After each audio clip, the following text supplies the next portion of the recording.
The most important जो topic है that is renal angiotensin aldosterone system. जो मैंने आप लोगों को समझाया था, digital converter tubules different article के साथ जंक्शन में कुछ सेल्स होते हैं, स्पेशलाइज सेल्स। इन सेल्स को हम क्या कहते हैं? Juxtaglomerular cells. ये जेजी सेल्स आपका रेनिन रिलीज करवाते हैं। ठीक है, रेनिन रिलीज कब होगा? जब आपका ब्लड प्रेशर कम हो। जब ब्लड प्रेशर कम होगा तो डिफरेंट आर्टरी में ब्लड थोड़ा आएगा, हाइपोटेंशन। ठीक है, बॉडी के अंदर हाइपोनेट्रीमिया हो जाए, सोडियम कम आ रहा है। ठीक है, सोडियम कम आएगा तो सोडियम कम इसमें एक्सक्रीट होगा। जो डीसीटी के अंदर मैकुला डेंसा सेल्स होते हैं, यहाँ पे स्पेशलाइज सेल्स होते हैं, वो सेंस करते हैं कि बॉडी में पीछे से ही सोडियम कम आ रहा है। ठीक है, या फिर सिंपैथेटिक टोन इंक्रीज हो जाए।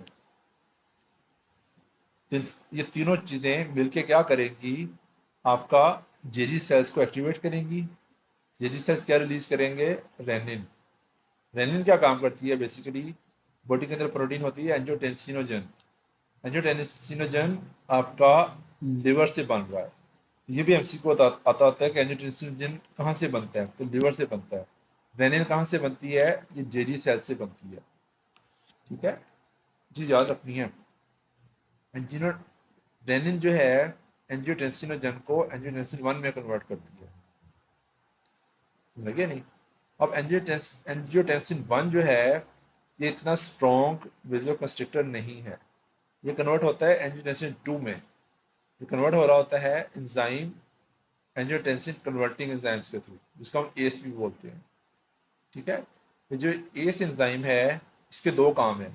एंजियोटेंसिन कन्वर्टिंग एंजाइम्स के दो काम है। नंबर 1 काम इज एंजियोटेंसिन 1 को एंजियोटेंसिन 2 में कन्वर्ट करना।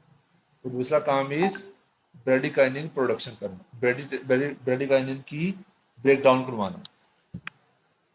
अब ब्रेडिकाइनिन जो है उसकी ब्रेक डाउन जब नहीं होगी तो लंग्स में क्या काम करेगा? कफ करवाएगा। इसी वजह से जो एसी इनहिबिटर्स होते हैं उनका मेन साइड इफेक्ट क्या होता है? उनका ब्रेडिकाइनिन नहीं टूटती, उनको उस वजह से कफ होती है।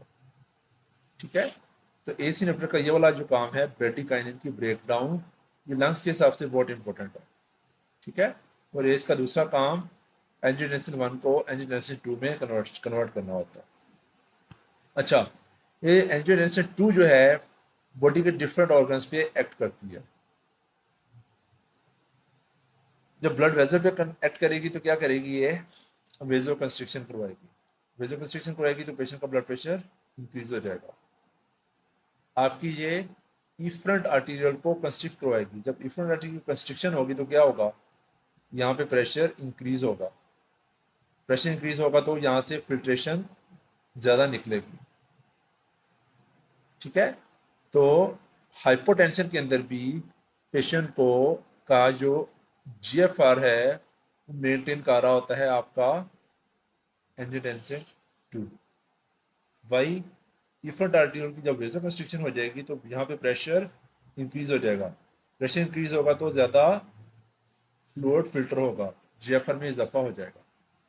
ठीक है, तो हाइपोटेंशन में हमारी किडनी के परफ्यूजन कुछ देर तक जो महफूज रहती है वो किस वजह से रहती है? आपके एंजियोटेंसिन 2 की वजह से।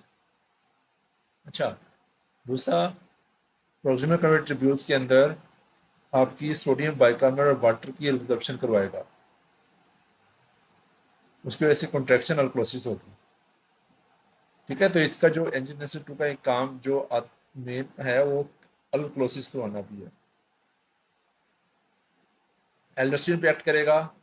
इंटीग्रेटेड सेल्स जो हम लोग पीछे पढ़े थे, हमने ये जो पीछे 3 सेल्स पढ़े थे, ये तीनों सेल्स मैंने क्या कहा था? एल्डोस्टेरोन एंजियोटेंसिन के तहत आ रहे हैं। तो याद आया? एल्डोस्टेरोन आपका मेनली इसी के तहत आ रहा है। ये 3 cells, principal cells, alpha 1 alpha intercalated और बीटा इंटरकलेटेड। बीटा इंटरकलेटेड का मेन काम बाइकार्बोनेट की एक्सक्रीशन है, हाइड्रोजन की एब्जॉर्प्शन है, जबकि इंटरकलेटेड की मेनली बाइकार्बोनेट की एब्जॉर्प्शन है। ठीक है, तो ये दोनों तीनों चीज़ें जो हैं वो आपकी under the effect of angiotensin 2 है। अच्छा, एल्डिनिस पे काम करेगा, वहां से एल्डोस्टेरॉन रिलीज करवाएगा। एल्डोस्टेरॉन अल्फा सेल्स पे एक्ट करेंगे तो हाइड्रोजन की सिक्रीशन होगी, जबकि प्रिंसिपल सेल्स पे एक्ट करेंगे तो क्या होगा, वाटर की एब्जॉर्प्शन होगी और सोडियम की रिजर्वेशन और पोटेशियम की एक्सक्रीशन होगी। तो वही सारा पीछे वाला रिपीट हो रहा है बेसिकली। एंजियोटेंसिन आपके पिट्यूटरी पे एक्ट करेगा तो क्या होगा, पिछुकत का हाइपोथैलेमस में एक्ट करेगा तो क्या होगा, उसको थर्स्ट सेंटर एक्टिवेट करेगा। थर्स्ट सेंटर एक्टिवेट करेगा तो पेशेंट पानी पिएगा। ठीक है। अच्छा जी, तो ये वाली जो पिक्चर है आप लोगों ने याद रखनी है, इसमें बहुत सारे एमसीक्यू छुपे हुए हैं। डीसीटी विद एफरंट आर्टीरियोल, ये दोनों आपस के, इन दोनों के जो मिलाप हो रहा होता है वहां पे जेजी सेल्स होते हैं। ये जेजी सेल्स आपका रेनिन प्रोड्यूस करते हैं, जबकि एंजियोटेंसिन टेंसिनोजन जो है वो लिवर से आ रहा होता है। ठीक है, एंजियोटेंसिन जन ही एंजियोटेंसिन में कन्वर्ट होता है और आगे ये सारी सीक्वेंस चलती है।